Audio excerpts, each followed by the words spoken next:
আলস্য আপনার আরো একটা অত্যন্ত বড় শত্রু, যা আপনার মনের মধ্যে বসবাস করে আর ধীরে ধীরে আপনার কার্য শরীরের একটা অংশ হয়ে ওঠে। সব কাজে দেরি করিয়ে দেয়, সবকিছু নষ্ট করে দিতে পারে এই আলস্য। এই কাজ আজকে হলো না, কোনো ব্যাপার নয়, কালকে করে নেব। প্রকৃতি আমাদের এটা শেখায় না। ভেবে দেখুন, যদি সূর্য এটা ভাবে যে কাল উদিত হব না, কিছুদিন পরে উদয় হব, তাহলে কি হবে? সমগ্র পৃথিবীর বিনাশ হয়ে যাবে, ঠিক কিনা? দেখুন, এই আলস্য নিয়ে খুব সুন্দর একটা কথা আছে, আলস্যস্য কুতো বিদ্যা। অর্থাৎ যিনি অলস হয়ে বসে থাকেন তিনি বিদ্যা লাভ করেন না, জ্ঞান লাভ করেন না, আর জ্ঞান না থাকলে তিনি ধন অর্জন করতে পারেন না। তার জীবনে সুখ স্বাচ্ছন্দ্যের অভাব থাকে, বন্ধুর অভাব থাকে। যেখানে সুখ স্বাচ্ছন্দ্য নেই, মিত্র নেই, আপনজন নেই, জ্ঞান নেই, সেখানে আনন্দ কিভাবে বাস করতে পারে? সেই জন্য কথায় আছে, যিনি কর্ম করেন তিনি এই সংসারে যে কোনো সুখ স্বাচ্ছন্দ্য ভোগ করতে পারেন। তাই কর্ম করুন, সময়কে সম্মান করুন,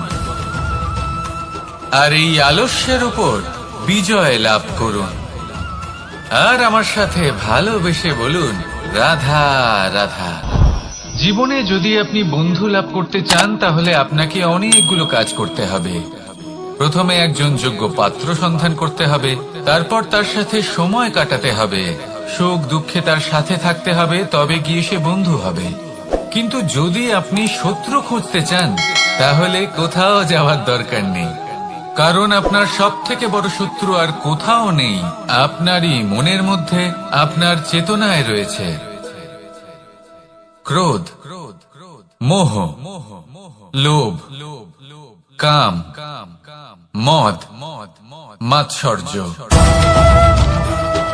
এ এমন 6 সব থেকে বড় শত্রু, যা আপনার আগামী 7 জন্ম নষ্ট করে দিতে পারে, যদি আপনি এদের না সামলাতে পারেন। এবার এদের সাথে যদি যুদ্ধ করতে হয়, তাহলে একটা মহাভারতের মতো দেখুন, যেখানে অর্জুনও আপনি আর কৃষ্ণও সেই আপনি। কারণ এই যুদ্ধ আর অন্য কারোর সাথে নয়, বরং নিজের সাথে। এগুলো অন্তর মনের যুদ্ধ, আর এটা জয় করা যেতে পারে নিয়ন্ত্রণ এবং অনবরত চেষ্টার দ্বারা। তাই এটাই করুন, এই 6 শত্রুকে পরাজিত করুন এবং আমার সাথে ভালোবেসে বলুন, রাধা রাধা।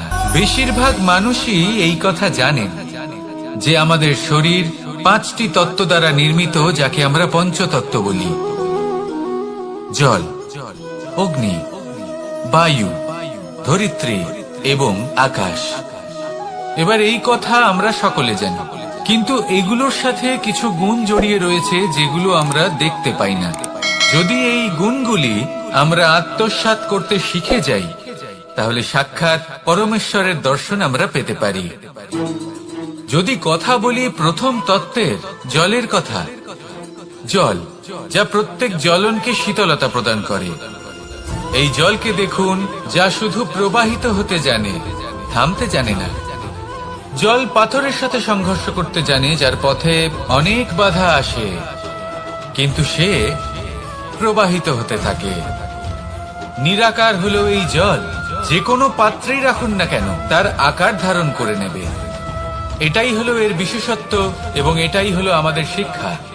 কিভাবে প্রবাহমান থাকতে হবে, কিভাবে আমাদের থামলে চলবে না, তাতে আমাদের পথের মধ্যে যতই যেরকমই সমস্যা আসুক না কেন, আমাদের এই জলের মতোই নিরাকার হয়ে যে কোনো পরিস্থিতিতেই প্রবাহমান থাকতে হবে। এই শিক্ষাই জলের থেকে লাভ করুন, আর আমার সাথে ভালোবেসে বলুন, রাধা রাধা। পঞ্চতত্ত্বের মধ্যে দ্বিতীয় তত্ত্ব হল ধরণী, ভূমি, যাকে আমরা ধরণী মাতা বলি। এই ধরণী ধৈর্য ধারণ করে, আর এর ওপরেই আমাদের সমগ্র সংসার নির্ভরশীল। কারণ এই ভূমি সহ্য ক্ষমতা রাখে, এর সহ্য ক্ষমতা হলো অপরিসীম। সন্তান যতই আঘাত প্রদান করুক না কেন, প্রেম পূর্বক সহ্য করে আর তার বদলে অমূল্য রত্ন প্রদান করে। সন্তান যদি হাল চালায় তাহলে তার বদলে তাকে অন্ন প্রদান করে। এটাই হলো ধরনী। এবার এর থেকে আমরা কি শিক্ষা পেতে পারি? এটাই যে কারোর জন্য কিছু করা বা কাউকে কিছু দেওয়া মনে কোনো কামনা ছাড়াই। আর এই কথাটা বুঝে যান, যদি কারোর জন্য কামনা না রেখে বা কোনো পাওয়ার আশা না রেখে কারোর জন্য কিছু করেন বা কারোকে কিছু দেন, যদি এটা আপনি শিখতে পারেন তবে আপনি ভালোবাসতে শিখে গেছেন। আর সেই জন্যই এই ধরিত্রীকে মাতা বলা হয়, কারণ মাতা শুধু উনি নন যিনি গর্ভে সন্তানকে ধারণ করেন, মাতা তো উনিও যিনি জীবন বাঁচতে শেখান, যিনি জীবন বাঁচার উদাহরণ প্রদান করেন। তাহলে ধরনীর থেকে এই নিঃস্বার্থ ভাব শিখুন, নিঃস্বার্থ ভালোবাসা শিখুন, আর এই ভালোবাসার সাথেই বলুন রাধা রাধা। বায়ু পঞ্চতত্ত্বের মধ্যে তৃতীয় তত্ত্ব। কেউ একে সমীর বলে, আবার কেউ একে পবন বলে। প্রথম কথা হলো এটাই যে এই বায়ু আমাদের জীবন দান করে প্রতিদিন, প্রত্যেক মুহূর্তে। এই বায়ুর কারণেই আমরা নিঃশ্বাস নিতে পারি, জীবিত থাকতে পারি। এই বায়ুই হলো সেই যা সকল মেঘেদের একত্রিত করে একটি স্থানে আর বর্ষা ঘটায়। আর এই বর্ষার কারণেই এই ধরিত্রীতে অন্ন উৎপন্ন হয়। এই বায়ুকে দেখুন, কখনো এতটা সৌম্য যে আপনার কোনোই তফাৎ বোধ হয় না, আর কখনো কখনো এমন রূপ ধারণ করে ফেলে যে অনেক বড় বড় পর্বতের আকার পর্যন্ত বদলে ফেলে। এটাই হলো বায়ুর বিশেষত্ব। বায়ু শেখায় যে সময়ের সাথে সাথে বইতে থাকো, সকলকে জীবন দান করো, সকলকে সাহায্য করো, কিন্তু যখন বিপদ সামনে আসবে তখন দৃঢ় হয়ে সম্মুখীন হও। বাধা অনুযায়ী নিজেকে গড়ে নিতে হবে, আর কখন কতটা কঠোর হতে হবে আর কখন কতটা সৌম্য হতে হবে এটা বায়ুকে দেখে শিখুন, আর আমার সাথে ভালোবেসে বলুন রাধা রাধা। অগ্নি চতুর্থ তত্ত্ব, সব থেকে বেশি গুরুত্বপূর্ণ কিন্তু তার থেকেও বেশি ভয়াবহ। কখনো অগ্নিকে নিয়ন্ত্রিত রূপে উনুনে জ্বলতে দেখেছেন? এই অগ্নি আমাদের খাবার বানাতে সাহায্য করে, যা আমাদের শক্তি প্রদান করে। কিন্তু এই অগ্নি যখন বিচলিত হয়ে, অনিয়ন্ত্রিত হয়ে কোন বনের আগুন হয়ে ওঠে, তখন মহা বিনাশ ঘটে যায়। আপনারই অন্তরের ঊর্জা হলো এই অগ্নি। এটা আপনার শক্তিও, আপনার ক্রোধ। একে ব্যবহার কিভাবে করবেন তা আপনারই হাতে। যদি কোনো ব্যক্তি নিজের অন্তরের এই ঊর্জাকে ব্যবহার করেন শক্তির রূপে, তাহলে সে বিকাশ ঘটাতে পারে, নির্মাণ ঘটাতে পারে। কিন্তু যদি কোনো ব্যক্তি তার অন্তরের ঊর্জাকে বিধ্বংসী অস্ত্র বানিয়ে ফেলেন, তাহলে নিশ্চিত রূপে মহা বিনাশ ঘটতে পারে, যাতে বিনাশ তারও অবশ্যই হবে। অনেক বছর পূর্বে এমনই এক আগুনের দ্বারা এই সুন্দর পৃথিবীর নির্মাণ হয়েছিল, আর অনেক বছর পূর্বে এমন এক আগুনেই সমস্ত জীব এবং সংসার বিলুপ্ত হয়ে গেছিল। এবার আপনি আপনার অন্তরের ঊর্জা দ্বারা বিনাশ ঘটাতে চান নাকি নির্মাণ ঘটাতে চান, সেই সিদ্ধান্ত আপনারই। আসুন আমার সাথে ভালোবেসে বলুন রাধা রাধা। পঞ্চম তত্ত্ব, আকাশ নব ব্যোম। আসলে কোনো ভ্রম নাকি সত্য? ভ্রম তো হতে পারে না, কারণ ভ্রমের মধ্যে কেউ বাঁচতেই পারে না। আর যদি সত্য হয় তাহলে এতটাই বিশাল যে আমাদের চোখের থেকে, আমাদের ইন্দ্রিয়ের থেকে, আমাদের মস্তিষ্কের থেকে, আমাদের চিন্তা ভাবনার থেকেও অনেক ঊর্ধ্বে, যাকে আমরা বুঝতেই পারি না। এটা যতটাই বিশাল আকার, ঠিক ততটাই সরল। এই আকাশ যতই অন্ধকারাচ্ছন্ন, ততটাই আলোর প্রকাশ প্রদান করে থাকে। দেখতে গেলে এ হলো জীবনের সঞ্চালক, কিন্তু যদি ক্রুদ্ধ হয়ে যায় তাহলে প্রাণ কেড়ে নিতেও দ্বিধা বোধ করে না। এই আকাশ শুধুমাত্র পৃথিবী লোক নয়, বরং এই সমগ্র ব্রহ্মাণ্ডকে, এই সমগ্র সৃষ্টিকে, এর প্রত্যেকটা তারাকে, প্রত্যেকটা গ্রহকে একটা বিশেষ স্থান প্রদান করে। এর নিজের কোনোই অস্তিত্ব নেই, কিন্তু সকলকে অস্তিত্ব প্রদান করে। এটাই হলো এই আকাশের মাহাত্ম্য। এই আকাশে হলো মাহাত্ম্যের প্রতিরূপ, যা আমাদের ভাবনা দ্বারা উৎপন্ন হয়। আপনিও আকাশের মতো এই বোধকে আপন করে নিন। আপনার জীবনও আকাশের মতন মহান এবং বিশাল হয়ে উঠবে। আর তখনই মন সুপ্রসন্ন হয়ে বলবে, রাধা রাধা। কাম তৃতীয় পুরুষার্থ। এবার অধিকাংশ মানুষই কাম বলতে বিলাসিতা, বাসনা, লালসা মনে করে ফেলে। আসলে এমন কিছুই নয়। কামের বাস্তবিক অর্থ কি? কামের বাস্তবিক অর্থ হল কামনা। প্রতিটা ব্যক্তি, প্রতিটা মানুষ, প্রতিটা জীব এই সংসারে কোনো না কোনো বিশেষ কারণে আসে। সেই কারণকে পূর্ণ করার জন্য কর্ম করাকে কাম বলে। এখন সেটা সবার জন্য ভিন্ন হতে পারে। কারোর কাছে সেটা জ্ঞান অর্জন করা হতে পারে, আবার কারোর কাছে নির্মাণ করা হতে পারে। কারোর জন্য পরিবারকে সঞ্চালন করা হতে পারে, আবার কারোর জন্য এই সংসার থেকে পাপ দূর করা হতে পারে। কিন্তু সব থেকে গুরুত্বপূর্ণ হলো যে মানুষ যেন নিজের কর্ম ঠিক করে করে, সম্পূর্ণ যত্ন নিয়ে করে। তৃতীয় পুরুষার্থ মানে এই কাম। এটার অনুচিত অর্থ নিজেকে বোঝানো মানেই সমগ্র জীবনকে অর্থহীন করে দেওয়া। তাই প্রেম দ্বারা আপনার এই সংসারে আসার কারণটাকে অনুসন্ধান করুন, আর এই প্রেমের সাথেই বলুন, রাধা রাধা। এবার এই পুরুষার্থের বিষয়ে আপনারা অবশ্যই শুনেছেন, মোক্ষ, চতুর্থ পুরুষার্থ। আপনারা কি জানেন এই মোক্ষ আসলে কি? ধর্ম, অর্থ, কামনার পালন করতে করতে মৃত্যু লাভ করা, এটাই কি মোক্ষ? না, মোক্ষ হলো সেটাই যা জন্ম এবং মৃত্যুর ঊর্ধ্বে। প্রত্যেক ব্যক্তি, প্রত্যেক জীবই সংসারে কোনো না কোনো বিশেষ প্রয়োজনে আসে। ধর্মপথে, সৎপথে অর্থ উপার্জন করা, প্রয়োজনকে পূর্ণ করার চেষ্টা করতে করতে সেই প্রয়োজনকে পূর্ণ করা তাকে মুক্তির পথে নিয়ে যায়, যা হলো মোক্ষ।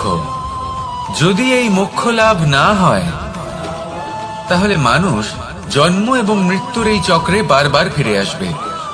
তাই নিঃস্বার্থভাবে সদ্ভাব নিয়ে কর্ম করুন, সকলকে ভালোবাসুন, আর আমার সাথে বলুন, রাধা রাধা। মানুষ বড়ই বিচিত্র প্রাণী। অধিক থেকে অধিকতর ধন লাভ করার চেষ্টায় নিজের শরীরকে নষ্ট করে ফেলেন, নিজের শক্তি হারিয়ে ফেলেন, নিজের সামর্থ্য হারিয়ে ফেলেন। আর যে ধন লাভ করেন সেটা কোথায় যায়? সেই শক্তি, সেই সামর্থ্যকে আবার ফিরে পাওয়ার জন্য। আর কিছু মানুষ জীবন এমন ভাবে যাপন করেন যেন তা কখনোই শেষ হবে না, কিন্তু শেষ তো সবারই হবে। আর যখনই শেষটা কাছে চলে আসে তখন মানুষ এটা বুঝতে পারেন যে সে জীবনকে উপভোগ করেননি। তার কারণটা কি? লালসা। এই লালসা জন্ম দেয় লোভকে, আর এই লোভ জন্ম দেয় আপনারই বিনাশকে। সেই জন্য আজ আপনার কাছে যা কিছু আছে, যেমনটা আছে, তার সাথে জীবন যাপন করুন, পূর্ণরূপে যাপন করুন। আপনার কাছে যতই ধন, শক্তি, মান থাকুক, তা সবার মধ্যে ভাগ করতে শিখুন। ভাগ করলে ভালোবাসা বাড়ে, আর এই ভালোবাসা দ্বারা জীবন আরো সুখময় হয়ে ওঠে। তাহলে আসুন আর আমার সাথে ভালোবেসে বলুন, রাধা রাধা। মন। জীবনে যখনই কোনো বস্তু বা সুখ স্বাচ্ছন্দ্য অধিক মাত্রায় আপনার কাছে চলে আসে, তখন নিজেকে শ্রেষ্ঠ মনে করার একটা প্রবণতা দেখা যায়, যা হয় আত্মবিশ্বাসে পরিণত হয়, নয়তো অহংকারে। এবার আত্মবিশ্বাস আর অহংকারের মধ্যে অনেক বড় পার্থক্য রয়েছে। আমি এটা করতে পারি, আমি ওটাও করতে পারি, এ হলো আত্মবিশ্বাস। শুধুমাত্র আমি এটা করতে পারি, শুধুমাত্র আমি ওটাও করতে পারি, আমি হলাম সর্বশ্রেষ্ঠ, এটা হলো অহংকার। এবার এই অহংকার এর ধ্বনি অনেক দূর প্রবাহিত হয়, আর এর প্রহার সর্বপ্রথম আপনাকে বিপর্যস্ত করে। এবার এই অহংকার এর বিপরীত শব্দ হলো বিনয়, অর্থাৎ নিজের ঊর্ধ্বে উঠে অন্যের বিষয় ভাবনা চিন্তা করা, সংসারের বিষয়ে ভাবা। এই বিনয়ী হবার চেষ্টা করুন, একের থেকে অনেক হওয়ার চেষ্টা করুন এবং একসাথে থাকার চেষ্টা করুন। নিশ্চিত রূপেই আপনি বিকাশের কারণ হবেন। মত্ততা থেকে নিজেকে দূরে রাখুন, অহংকার থেকে নিজেকে দূরে রাখুন। এই মন প্রসন্ন হয়ে বলবে রাধা রাধা। জীবনে যখন কোনো ব্যক্তি নিজের লক্ষ্য প্রাপ্তির জন্য নিরন্তর পরিশ্রম করতে থাকেন, চেষ্টা করতে থাকেন, তখন তিনি কষ্ট অনুভব করেন, কখনো শারীরিক কষ্ট, কখনো মানসিক কষ্ট। এবার উনি এটা ভাবতে থাকেন যে আমি কি উচিত করছি নাকি অনুচিত করছি। কারণ অন্যদিকে এমন একজন ব্যক্তিও আছেন যিনি একদমই পরিশ্রম চেষ্টা করছেন না। তিনি মদিরা পান করেন, বিলাসিতায় জীবন কাটান, অলস প্রকৃতির হয়ে ওঠেন, নিদ্রাতে বিলীন হয়ে থাকেন আর ভাবেন যে তিনি সুখ লাভ করছেন। কিন্তু এরকম কেন হয়? কারণ যখন আমরা সৎ পথে থাকি, উচিত পথে চলি, লক্ষ্য প্রাপ্ত করার জন্য চেষ্টা করতে থাকি, তখন আমাদের ভেতরে থাকা নেতিবাচক শক্তি এবং পাপ এই দেহকে ত্যাগ করে দেয়। আর এই অনুভূতিটাই আমাদের দুঃখের অনুভূতি দেয়, কষ্ট দেয়। এবার সেখানে যদি আমরা কুপথে চলি, অনুচিত পথে চলতে থাকি, তাহলে আমাদের ভেতরে থাকা পুণ্য এবং ধনাত্মক শক্তি আমাদের দেহ ত্যাগ করে দেয়।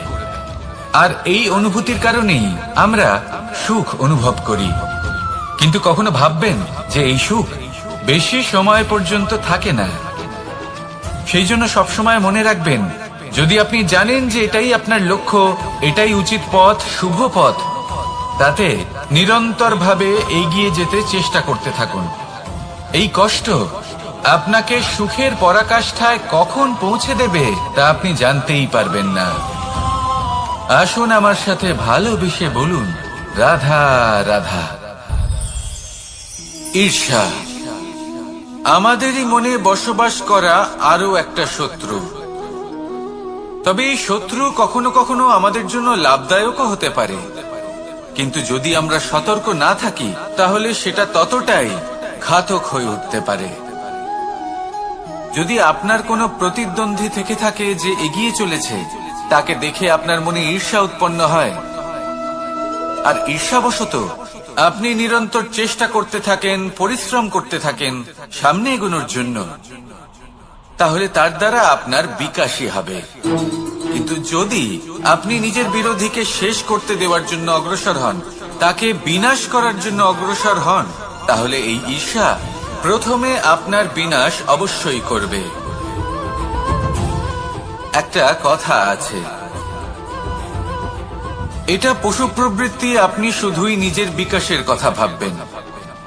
তিনিই হলেন প্রকৃত মানুষ, যিনি অন্য মানুষের জন্য প্রাণও দিতে পারেন। এই ঈর্ষা যদি আপনাকে বিকাশের পথে নিয়ে যেতে পারে তাহলে খুবই ভালো। যদি আপনাকে অন্য কাউকে বিনাশ করে দেওয়ার পথে অগ্রসর করে, তাহলে তার থেকে দূরে থাকাই ভালো। যেমন ধরুন, আপনার কাছে একটা সূচ আছে, যার দ্বারা আপনি ছেঁড়া কাপড়ও সেলাই করতে পারবেন বা অন্য কারোর পাত্রে ছিদ্রও করে দিতে পারবেন। আপনি কি চাইবেন, নিজের বিকাশ নাকি অন্য কারোর বিনাশ? সিদ্ধান্ত আপনারই। আসুন আর আমার সাথে ভালোবেসে বলুন রাধা রাধা। বিষ এবং অমৃত, এর ভিত্তিতেই সংসার চক্র চলতে থাকে। যখন সমুদ্র মন্থন হয়েছিল তখন এই দুই প্রাপ্ত হয়েছিল। প্রথমে বিষ পাওয়া গেল, তারপর অমৃত। জীবন মন্থন করলেও এগুলো লাভ করা যায়। এবার এই যে বিষ, তা হলো অমৃতের থেকে অনেক বেশি শক্তিশালী এবং সেই জন্যই অনেক বেশি ঘাতকও। এবার বোঝার চেষ্টা করি এই বিষ আসলে কি। যে কোনো বস্তু বা কোনো ভাব যদি মাত্রার থেকে বেশি পরিমাণে আপনার কাছে থাকে, প্রয়োজনের থেকে বেশি আপনার কাছে থাকে, তাহলে সেটা আপনার কাছে বিষ সমান হতে পারে। তা সে ধন হোক, শক্তি হোক, সম্মান হোক, ইত্যাদি ইত্যাদি। যদি আপনার কাছে এমন কিছু থেকে থাকে যা মাত্রার থেকে বেশি পরিমাণে আপনার কাছে আছে, তাহলে তাকে ভাগ করতে শিখুন। যদি আপনি ভাগ করতে শিখে যান, তাহলে এই বিষই আপনার জন্য অমৃতে পরিণত হবে, আর তাদের কাছেও অমৃত সমান হয়ে উঠবে যাদের এই সাহায্যের প্রয়োজন। তাহলে ভাগ করে নিতে শিখুন আর আমার সাথে ভালোবেসে বলুন, রাধা রাধা। কোনো বাড়িতে, কোনো পরিবারে যখন কারোর জন্ম হয়, তখন তা কত সুখের মুহূর্ত হয়। সেই ছোট্ট সন্তান যখন কিছুটা বড় হয়, সে হাঁটার চেষ্টা করে, আর সেই প্রক্রিয়াতেও খুব বড় একটা শিক্ষা লুকিয়ে রয়েছে, ঠেলে দেওয়া। যখন আপনি হাঁটতে চান, সামনে এগোতে চান, তখন আপনি কি করেন? নিজের পায়ের তলার যে মাটি, তাকে আপনি পেছনে ঠেলে দেন।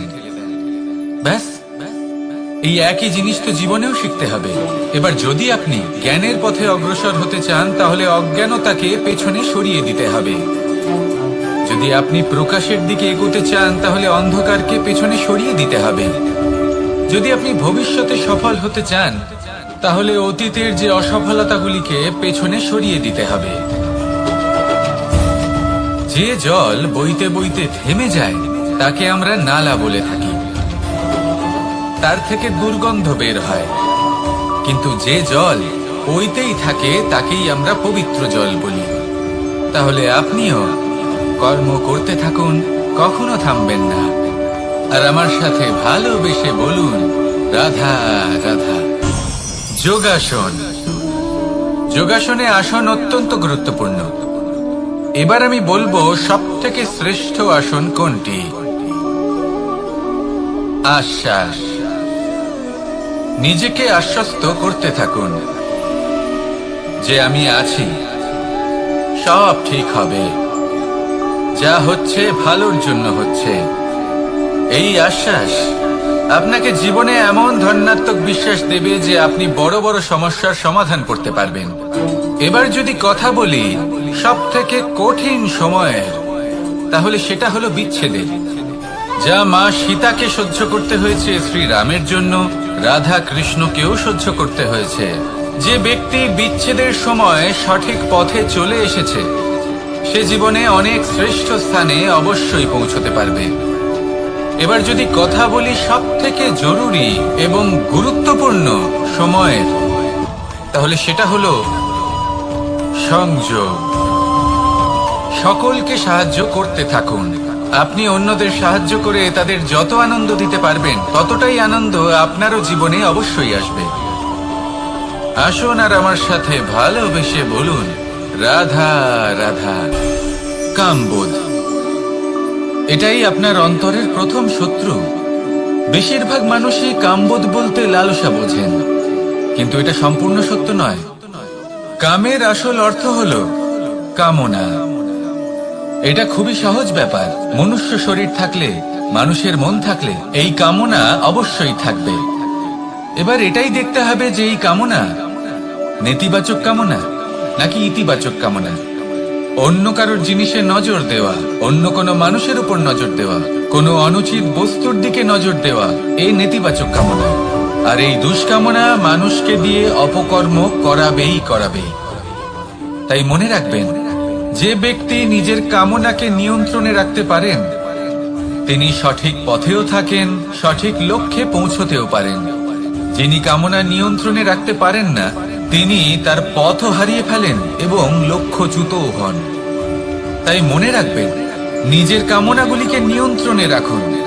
কাম নামক এই শত্রুর ওপর বিজয় লাভ করুন, আর আমার সাথে ভালোবেসে বলুন, রাধা রাধা। ক্রোধ, আপনার অন্তরের আরো একটা শত্রু। এই ক্রোধ আসলে কি? আপনার মনের এক ভাবনা, যা আপনার মনেই উৎপন্ন হয়। এই মন আত্মার সাথে যুক্ত থাকে। এখন একটা ভাবনা যা আত্মার সাথে যুক্ত থাকে, তাকে অনুচিত কেন বলা হয়, সেটা বোঝার চেষ্টা করুন। ক্রোধ কখনো কখনো জরুরি হয়, বিশেষ রূপে তখন যখন আপনি সঠিক পক্ষে দাঁড়িয়ে রয়েছেন এবং সামনের ব্যক্তি অধর্মের পক্ষে রয়েছেন আর বিনম্রভাবে মানছেন না। যেমন শ্রীরাম ক্রুদ্ধ হয়েছিলেন সাগরের ওপর, ওটা উচিত ছিল, আর তা ততক্ষণই উচিত যতক্ষণ আপনি ক্রোধকে নিয়ন্ত্রণ করছেন। যদি ক্রোধ আপনাকে নিয়ন্ত্রণ করতে শুরু করে তাহলে পরিস্থিতি এমনও হতে পারে, ধরুন একজন ব্যক্তির প্রতি ক্রোধের কারণে আপনি তার ক্ষতি করতে চান। আপনি একটা কয়লা হাতে নিলেন, আর সেই কয়লা সামনের ব্যক্তির ক্ষতি করার পূর্বে আপনার হাত জ্বালিয়ে দেবে। ব্যাস, ক্রোধ এটাই করে, সর্বপ্রথম আপনার ক্ষতি করে, আপনার বিবেক হরণ করে নেয়, আপনি আপনার নিয়ন্ত্রণ হারিয়ে ফেলেন আর সবকিছু নষ্ট হয়ে যায়। বেশিরভাগ মানুষ ক্রোধে এমন সিদ্ধান্ত নেন যে সেটা তাদেরই বিনাশের কারণ হয়ে দাঁড়ায়। আর কিছু মানুষ বলেন যে আমাদের জীবনে এত যন্ত্রণা আছে, এত সংকট আছে যে ক্রোধ উৎপন্ন হবেই। আর এরকম সময় এটাই উচিত হবে যে আপনি নিজেকে ক্রোধের থেকে দূরে রাখুন আর তারপর সমস্যার নিবারণ করুন। আর এই নিবারণই আপনার জীবনকে একটা শ্রেষ্ঠ স্তরে পৌঁছে দেবে। তাহলে ক্রোধ থেকে দূরে থাকুন, সুপ্রসন্ন থাকুন, আর আমার সাথে ভালোবেসে বলুন রাধা রাধা। লোভ আপনার অন্তরের আরো একটা শত্রু। দেখতে গেলে এটা একটা শব্দ, একটা সংস্কৃত শব্দ, লব ধাতু থেকে উৎপন্ন হয়েছে। এর অর্থ কিছু লাভ করা। কিছু লাভ করা অনুচিত নয়, আরো কিছু লাভ করাও অনুচিত নয়, কিন্তু সব থেকে বেশি আমিই লাভ করব, আমি আরো চাই, আরো বেশি চাই, আরো বেশি পেতে চাই, এটাই হলো লোভ। আর এই লোভ যখন গ্রাস করে তখন আপনি যা পেতে চান, সে ধনই হোক বা মানই হোক, তা অর্জন করার জন্য মানুষ যে কোনো স্তরে পৌঁছে যেতে পারে। যদি মানুষ ধন অর্জন করতে চান তাহলে তার জন্য তারা অধর্মের পথেও চলতে পারেন। যদি সম্মান অর্জন করতে চান তাহলে অন্য মানুষকে ছোটও করতে পারেন। শেষ পর্যন্ত আপনার এটা মনে হতে পারে যে যদি একটু অল্পই প্রাপ্ত করতাম কিন্তু ভালোবেসে প্রাপ্ত করতাম, এই জীবন আরো অনেক বেশি সুখী হতো। লোভ আপনার জীবনে, আপনার মনে কখন যে প্রবেশ করবে সেটা আপনি জানতেও পারবেন না। তাই এটা চিনতে শিখুন আর তৎক্ষণাৎ জীবন থেকে বাইরে ফেলে দিন। যা কিছু লাভ করতে চান তা ভালোবেসে লাভ করুন, আর সেই ভালোবাসার সাথেই বলুন রাধা রাধা। মোহ আপনার অন্তরের আরো একটা শত্রু। এবার মানুষ প্রেম আর মোহের মধ্যে পার্থক্য বুঝতে পারে না। কিছু মানুষ ভাবে যে মোহর মধ্যে খারাপ কি আছে। যদি কোনো মানুষের তার বাবা মার প্রতি, তার সন্তানের প্রতি মোহ থাকে তবে খারাপ কি আছে? খারাপ আছে, আর সেটা তাদের জন্য খারাপ হতে পারে যাদের প্রতি আপনার এই মোহ আছে। এবার মোহ আর প্রেমের মধ্যে পার্থক্য আপনাকে বোঝাচ্ছি। মোহ শুধুমাত্র পেতে চায়, সেখানে প্রেম শুধুমাত্র দিতে শেখায়। এই দুই পরিস্থিতিতেই আপনার হাত প্রসারিত থাকে। মোহের ক্ষেত্রে কোনো বস্তু বা কোনো ব্যক্তিকে লাভ করার জন্য, আর প্রেমে শুধুই প্রদান করার জন্য। মোহর বশে আপনার পায়ে বাঁধন পড়ে যেতে পারে। যদি মাতা পিতার তার সন্তানের প্রতি মোহ থাকে তাহলে তারা তাদের সন্তানকে কখনো দুঃখে, চিন্তায়, যন্ত্রণায় দেখতেই পারবে না। সেই জন্য তারা সন্তানকে বেঁধে রাখতে চান একটা সুরক্ষিত ক্ষেত্রে, যেখান থেকে না তারা সংসারকে দেখতে পায়, না পরখ করতে পারে, না কিছু শিখতে পারে, না বিকট পরিস্থিতির সম্মুখীন হতে পারে। ঠিক যে কারণে তারা দুর্বল হয়ে পড়ে, অজ্ঞানী হয়ে ওঠে। তাদের বিকাশ সেখানেই স্তব্ধ হয়ে যায়, আর সেখানে প্রেম শুধুমাত্র বিকাশের পথে নিয়ে যায়। মা বাবা যদি সন্তানকে ভালোবাসেন তাহলে তাকে ছেড়ে দেন যে যাও সংসারকে দেখো, পরখ করো আর শেখো। কিভাবে এর সাথে লড়াই করতে হবে সেটা নিজে শেখো। নিজের শক্তি নিজেই বাড়িয়ে তোলো, নিজের পথ চয়ন করো। সেই জন্য এই মোহর শিকল ভেঙে ফেলুন আর প্রেমকে আপন করে নিন। আর এই প্রেম দ্বারাই বলুন রাধা রাধা।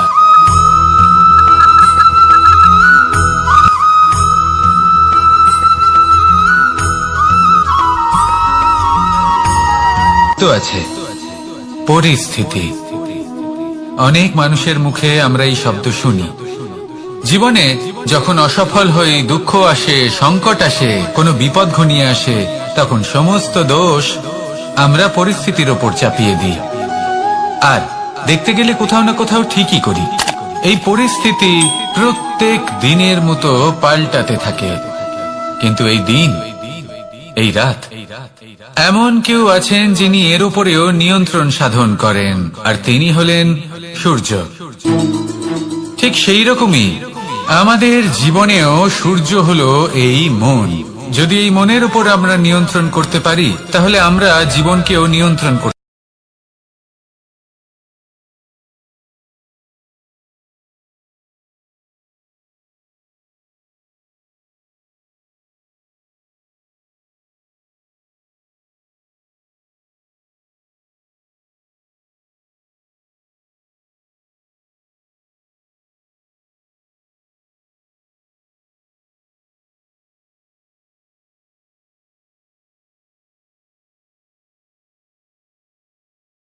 আপনি মহান হয়ে উঠতে পারেন।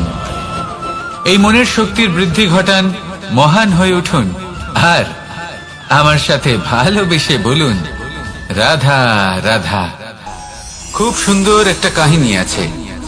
একবার এক ব্যক্তি নিজের অসফলতার জন্য ত্রস্ত হয়ে সময় দেবতার তপস্যা করতে বসলেন। উনি তপস্যা করলেন এবং সময় দেবতা প্রসন্ন হলেন, মানুষের রূপ ধারণ করে ওনার সামনে প্রকট হলেন।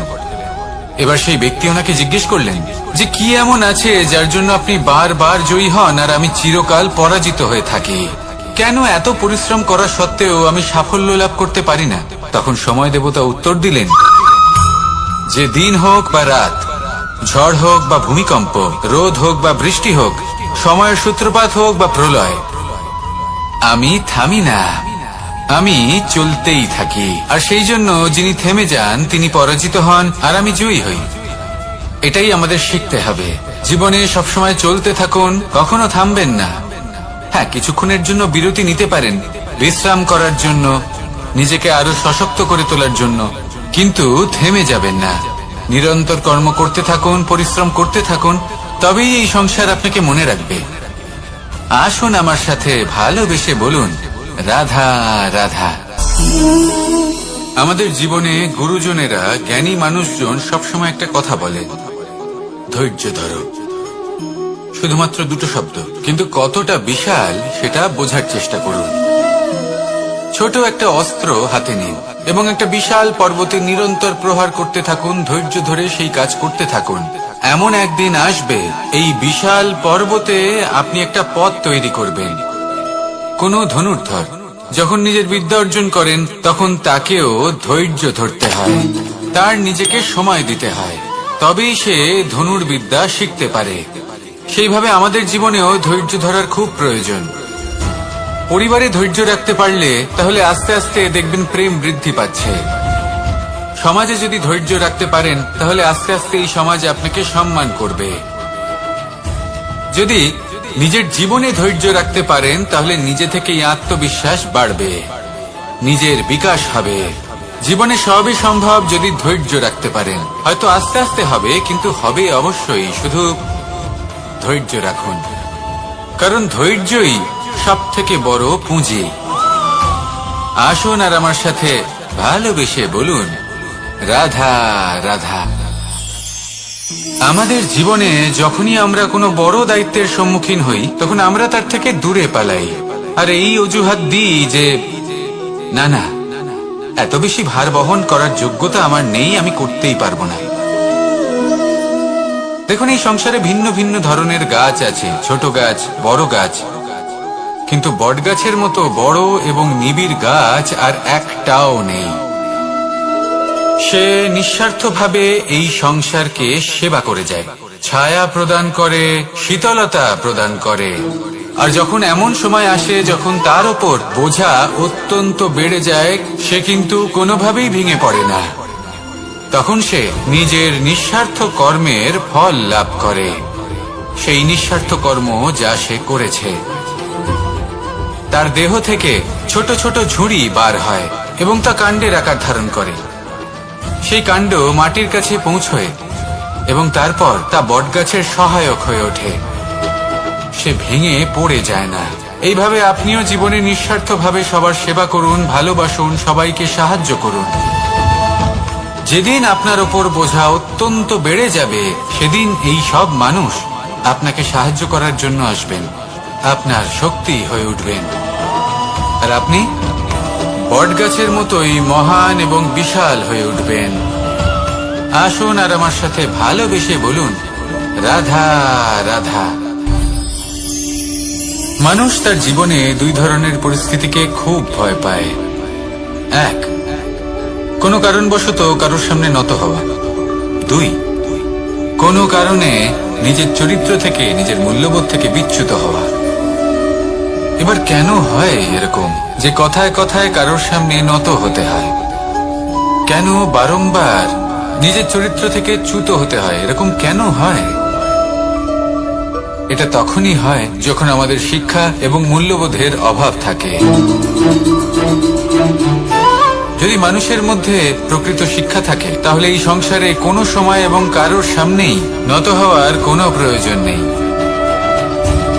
যদি মানুষের মধ্যে মূল্যবোধ থাকে, তাহলে তাকে নিজের মূল্যবোধ বা চরিত্র থেকে বিচ্যুত হতে হয় না, তা সে যাই হয়ে যাক না কেন।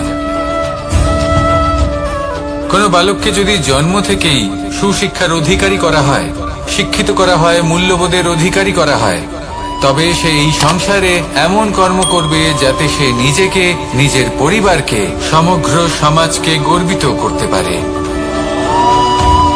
শিক্ষা লাভ করুন, মূল্যবোধ লাভ করুন এবং আমার সাথে ভালোবেসে বলুন, রাধা রাধা।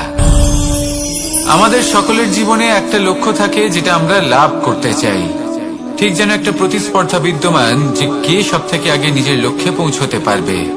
আর সেই জন্য আমরা সকলেই খুব তাড়াতাড়ি এগোতে চেষ্টা করি, বড় এবং দীর্ঘ পদক্ষেপ ফেলি যাতে তাড়াতাড়ি নিজের লক্ষ্যে পৌঁছতে পারি।